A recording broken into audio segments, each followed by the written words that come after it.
não me conformar com a situação da minha família, é batalhar por ela. E como eu batalho, me esforçando em aprender a palavra de Deus.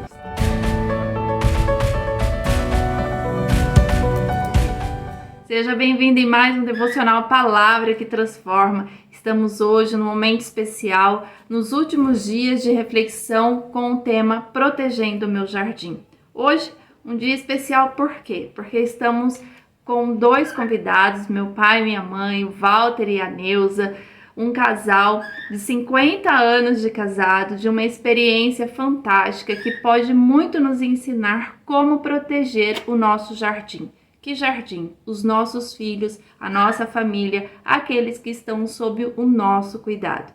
Seja bem-vinda, você mãe, você pai, neste momento, né, de aprendizado, neste momento de reflexão com a palavra de Deus.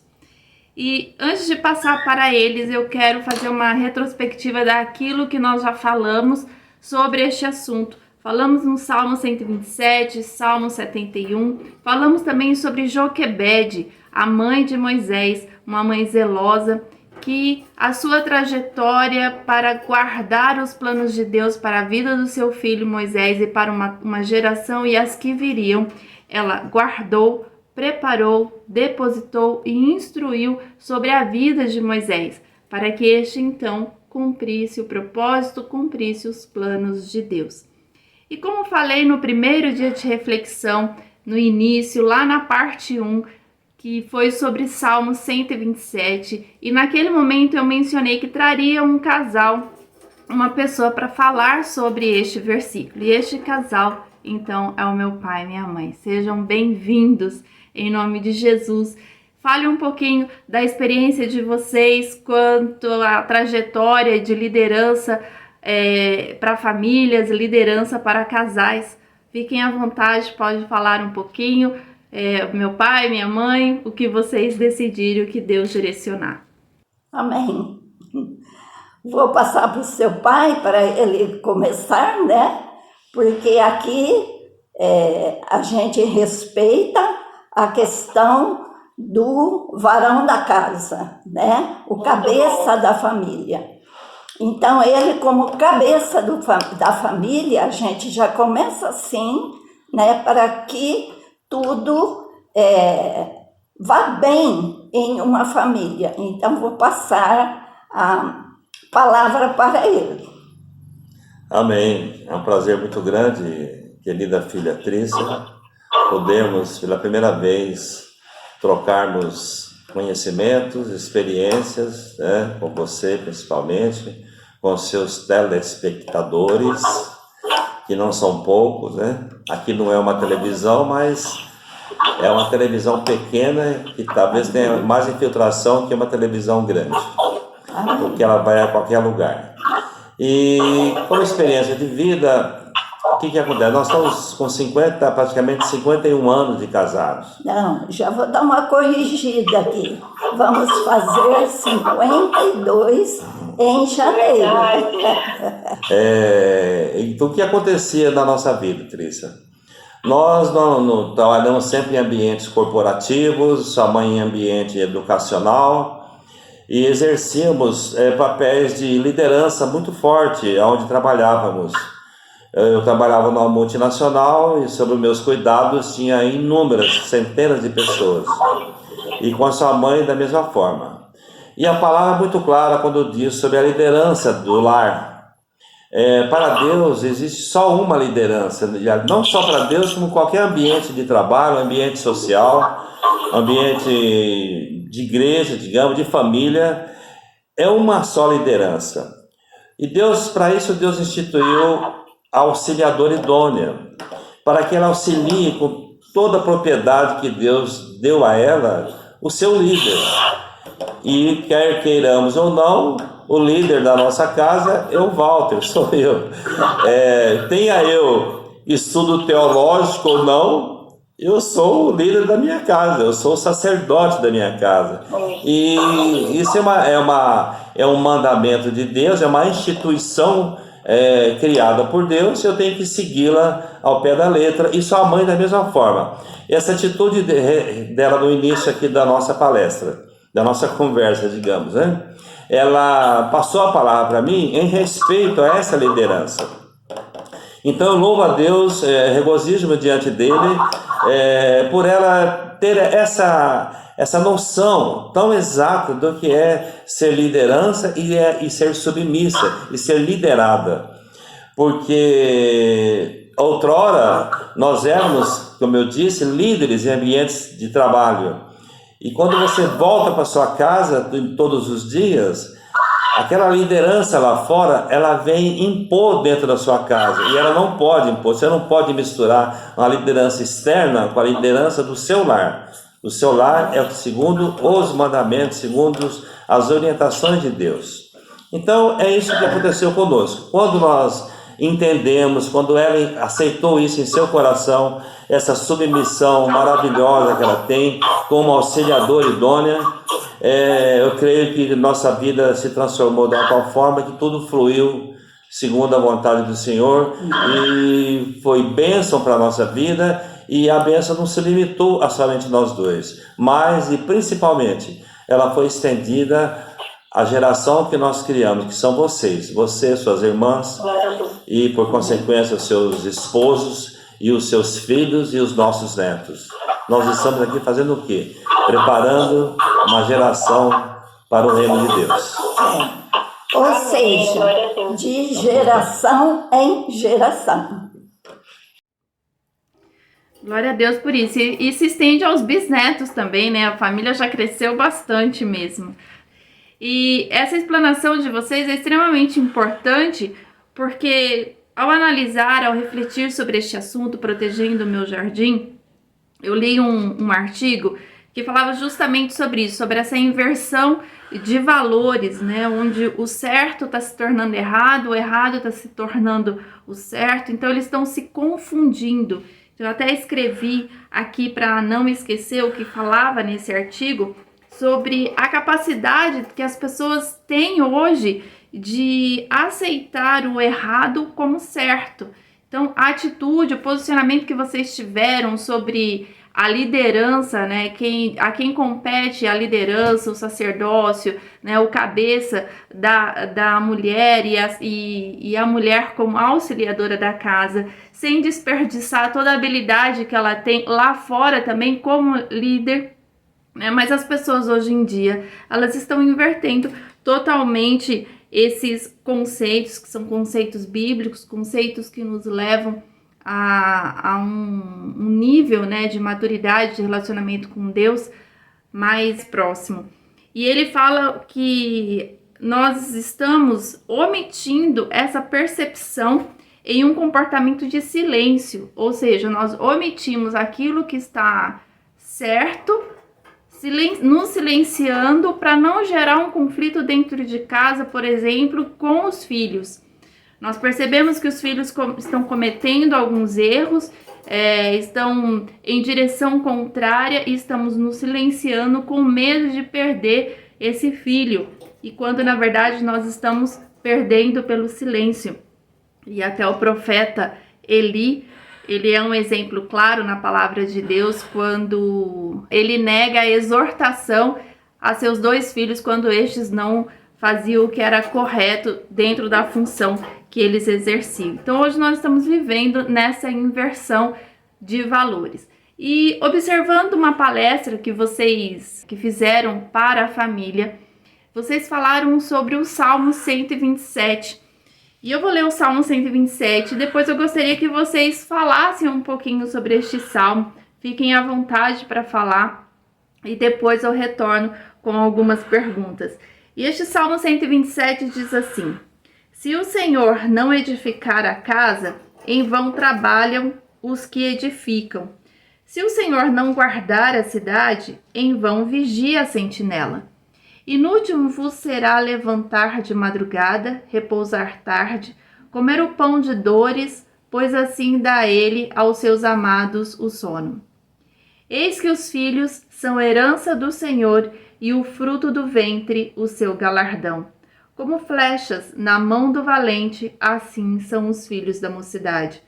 Bem-aventurado o homem que enche dele a sua aljava, não serão confundidos quando falarem com seus inimigos à porta.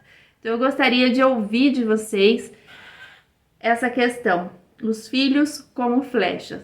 Nós sabemos que tem um livro do pastor Luciano e da sua esposa Kelly Subirá sobre este tema, como flechas, preparando e protegendo os filhos para o propósito divino. Um livro escrito por este casal, e não li ainda na íntegra esse livro, mas numa parte dele, o seu filho, Israel Subirá, ele diz assim no prefácio desse livro: a educação que recebi de meus pais foi o maior presente que eles me deram. Posso afirmar que o que mais me marcou não foram somente as palavras de sabedoria que ouvi, mas as atitudes que as seguiram.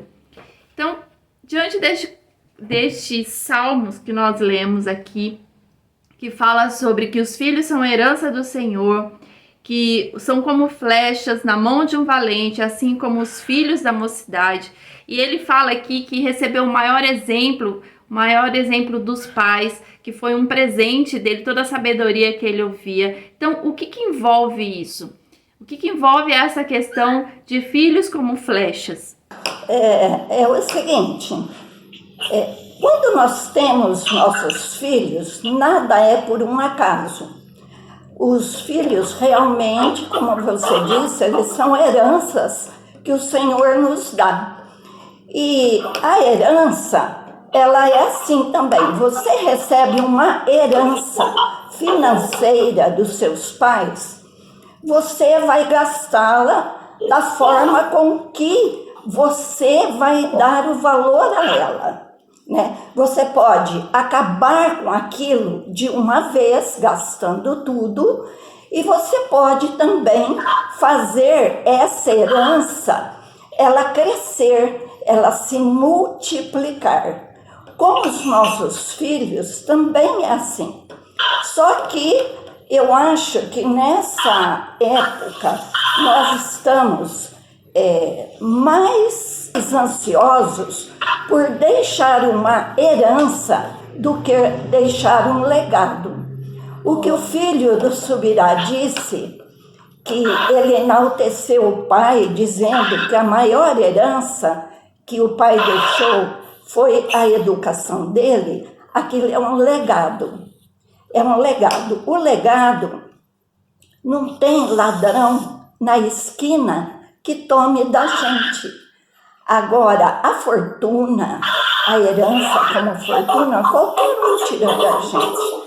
Então, nós, como pais, precisamos ter essa distinção do que é uma herança financeira e do que é uma herança de caráter, do caráter de Cristo, né? Isso é a verdadeira herança. E o que acontece? Nos dias de hoje, nós estamos engessados em algumas questões que nos forçam a aceitar diante do medo de perder o nosso filho. E ao contrário, quando essa herança do caráter estiver enraizada nele, incutida nele, pode vir qualquer outra coisa que ele vai saber o certo do errado. Ele não vai tomar o certo como errado e nem tomar o errado como certo. E essa responsabilidade é de nós pais. Então os pais têm que usar de muita astúcia para educar seus filhos nisso. Essa é a questão. E que não é nada fácil, porque enquanto tem uma família ensinando o que é certo, existe não sei quantos segmentos dizendo que o errado é que é o certo.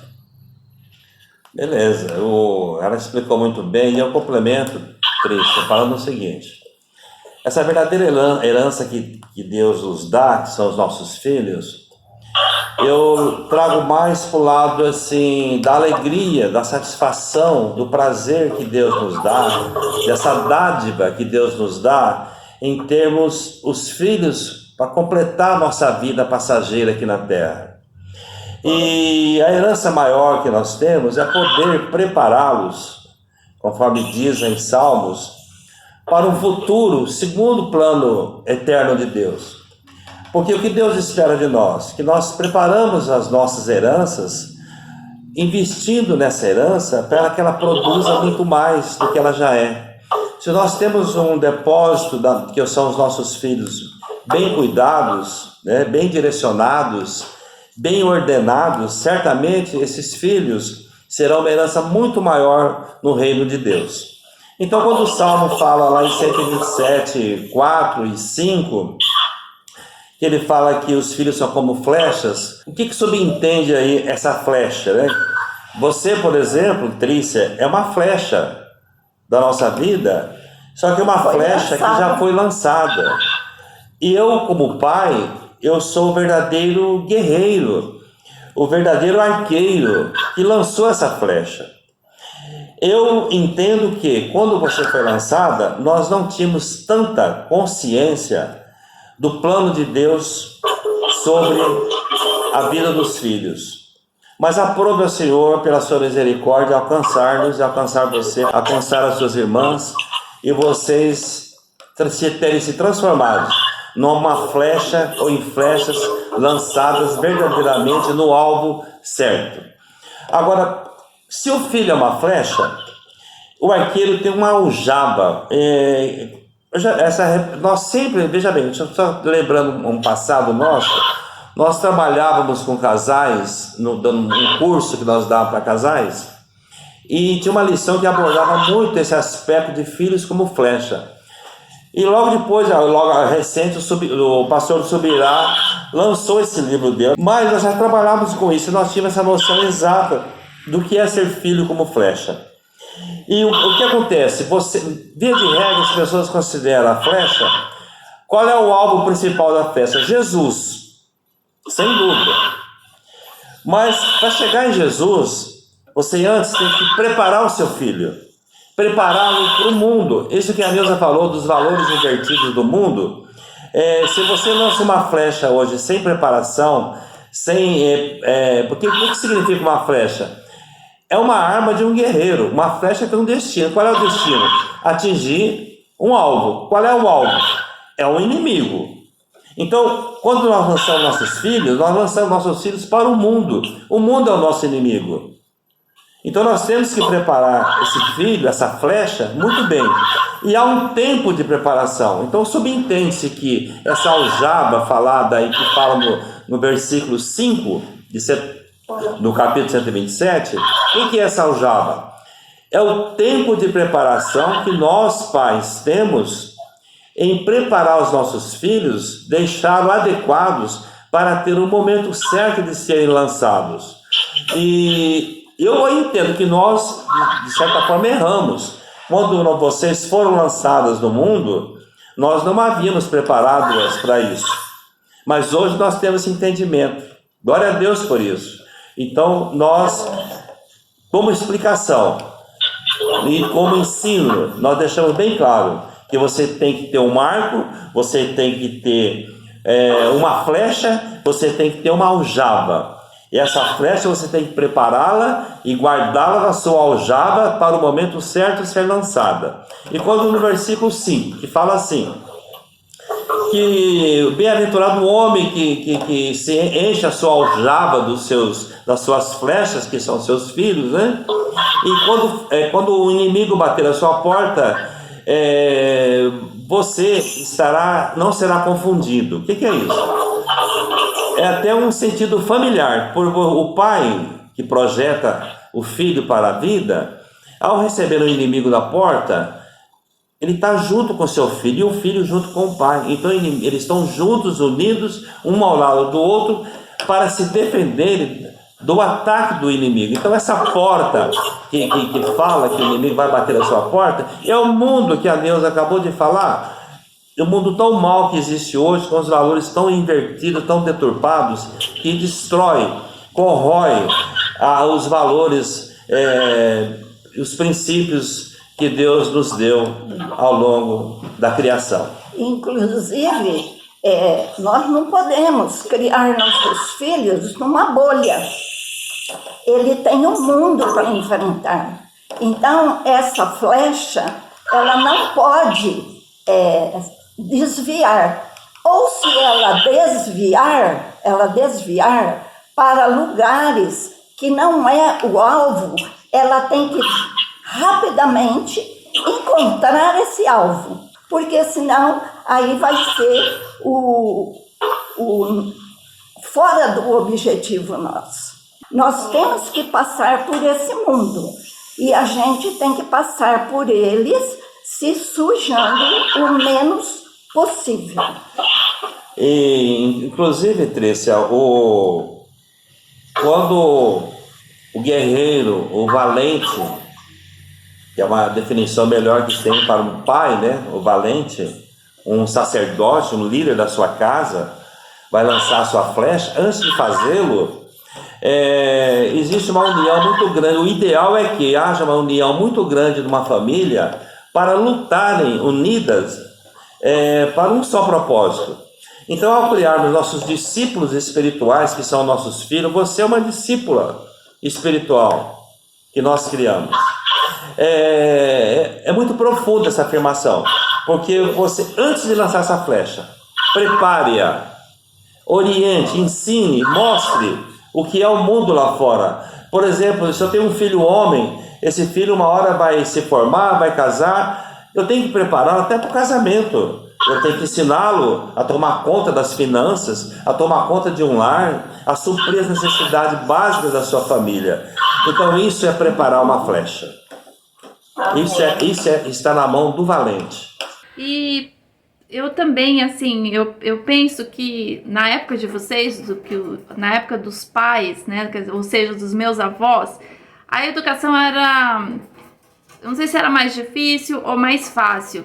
Devido a essa questão que nós vivemos hoje, essa deturpação, né, dos valores morais, tem até um filme que chama A Jornada, que fala muito sobre isso. Com o passar do tempo, e ainda continua, quando Jesus é retirado, né, inclusive das escolas, no meio educacional e também na base familiar, quando Jesus é retirado, há uma deturpação total dos valores. Então, vocês consideram, por exemplo, que hoje os pais eles têm uma maior dificuldade de preparar, então, essa flecha para ser lançada e alcançar o alvo, que este alvo é para o reino de Deus, é para um propósito de honrar e glorificar o nome do Senhor? Vocês consideram que hoje existe uma maior dificuldade do que antes ou não?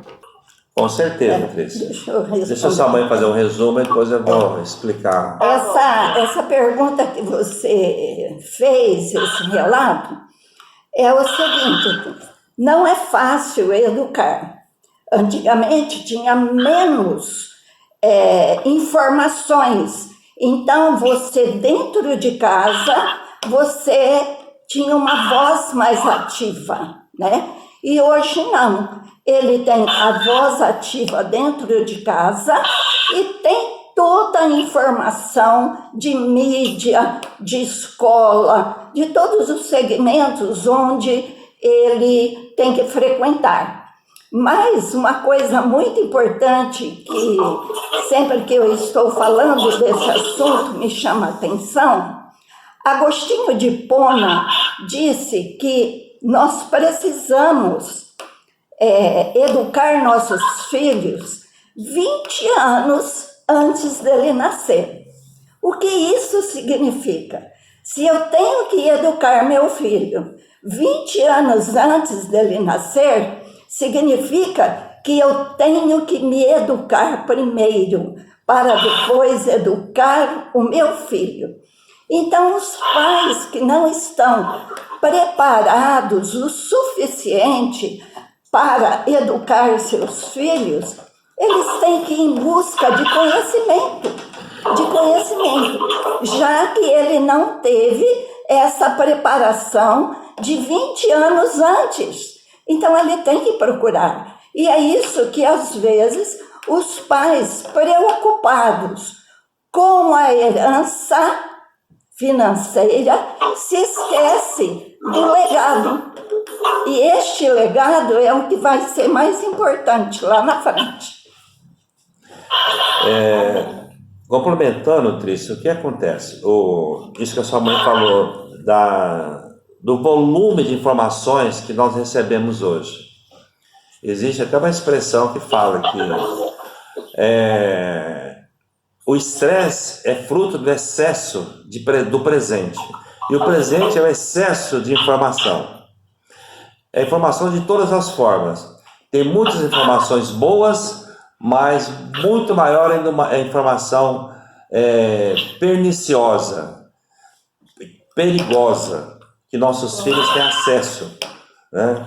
Então, primeiro nós temos que entender o plano de Deus. Qual é o plano de Deus para uma família, o plano de Deus para um casal formar sua família, né?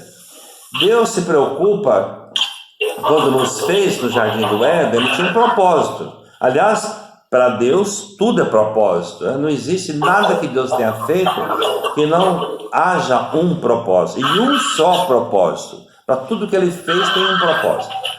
Quando Deus nos fez, ele designou-nos: olha, sejam fecundos, crescei-vos e multiplicai. Qual é o propósito disso? Que nós formássemos uma família. Cresça e se multiplique. Forme uma família. E qual o propósito da família? Você gerar gerações. Para Deus o que importa é o efeito multigeracional, de geração em geração. Então, quando nós temos esse entendimento e levamos essa informação e essa orientação aos nossos filhos, certamente eles saberão qual o propósito da vida deles. Então é o seguinte: dentro desse propósito de Deus, que é o efeito multigeracional, nós temos que saber para que os nossos filhos foram feitos. Eu não fiz a Trícia, eu e a sua mãe geramos você, nós fomos fecundos e nos multiplicamos. Com que propósito? Nós não a fizemos com o propósito de apenas fazê-la crescer, estudar, se formar, casar e ter filhos. E morrer. Não é esse o propósito de Deus. E não é esse o propósito de nós pais. É muito mais que isso. É muito mais sutil, é muito mais importante, é muito mais divino a criação dos nossos filhos, das nossas flechas. Diante de toda essa exposição, eu gostaria que vocês dessem uma palavra final para aqueles pais, para aquela mãe, para aquele pai que eles não tiveram a oportunidade de saber sobre tudo isso, de preparar efetivamente um filho fundamentado na palavra de Deus, para que este fosse lançado para um mundo, para cumprir um propósito. E de repente um pai, uma mãe está hoje com um filho de 15 anos ou um filho já casado e este não foi preparado. Existe esperança para essa família? Olha, fica realmente muito difícil. Para este casal fica muito difícil, porque a gente só pode orientar alguém daquilo que a gente sabe. Agora, a palavra de Deus, ela diz assim, que Deus escolhe e depois capacita. Então, se a gente não tem a preparação, nós temos Deus que pode nos orientar e Ele vai nos capacitar. Mas hoje a literatura quanto à educação cristã, porque tem muitas educações aí que não são cristãs, através de livros, através de palestras, a gente tem que se dedicar a isso. Nós temos muitas pessoas cristãs dando orientações bastante significativas e de forma bastante assertiva para que a gente possa orientar nossos filhos em casa. Agora, não tem ensinamento maior do que o exemplo.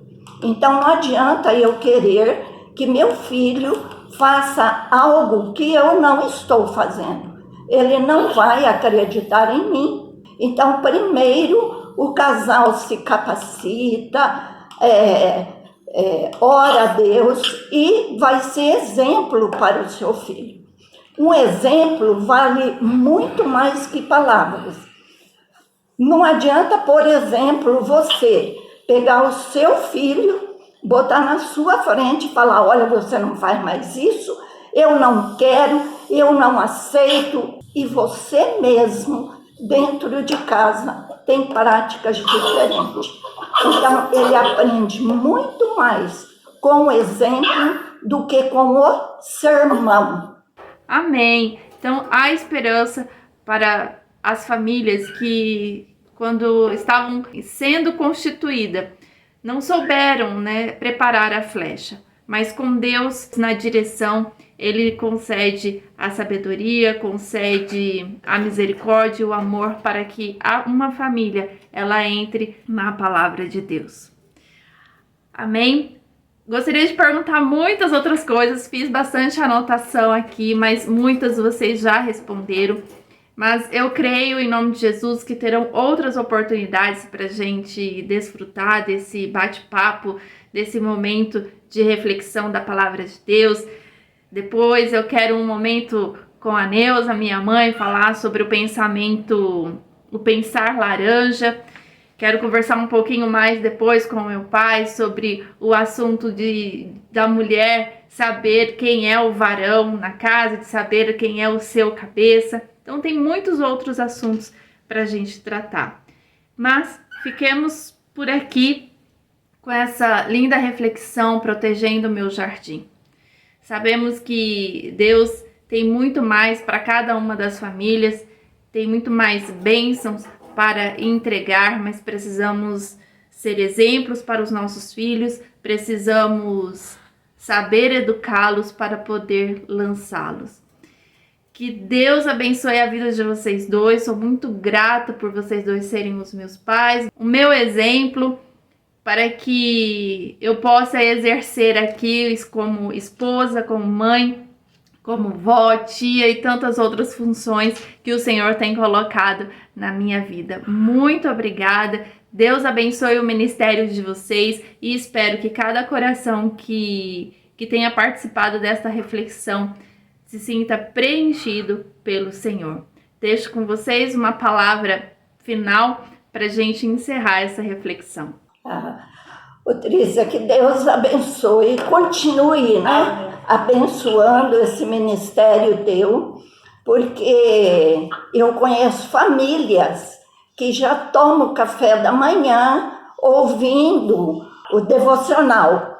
E tem famílias, como a gente está falando em família, que já começa o seu dia, tomando o seu café e vendo coisas que não têm nada a ver para a educação de seus filhos. Isso já é um exemplo errado. Que Deus continue te abençoando, amém, te dando força, fortalecimento e estrutura para aguentar tudo o que for adverso, contrário a esse devocional. Continue, porque Deus se agrada dele com toda certeza. Deus abençoe. Um beijo. Amém. Grande, grande, grande. Te amo. Te amo. Olha, esse devocional seu nos regozija diante do Senhor, porque nós sabemos o que é essa entrega, essa dedicação de fazer isso todos os dias. Não é fácil, que nós sabemos que não é fácil. Trabalhar no reino não é fácil. É gratificante, mas é trabalhoso, é sacrificante. Mas quando você se sacrifica pelo reino, tudo vale a pena. Então, parabéns pelo seu trabalho. Pode contar conosco para a hora que você precisar e quiser. Estamos sempre à sua disposição. Estamos aqui para a honra e glória dele, em nome de Jesus. Amém. Amém? Amém, amém. Obrigado por tudo. Amém. Então, que sejamos um exército que guarda, prepara, deposita e instrui essas flechas para alcançar o alvo. Que Deus te abençoe em nome de Jesus. Amém.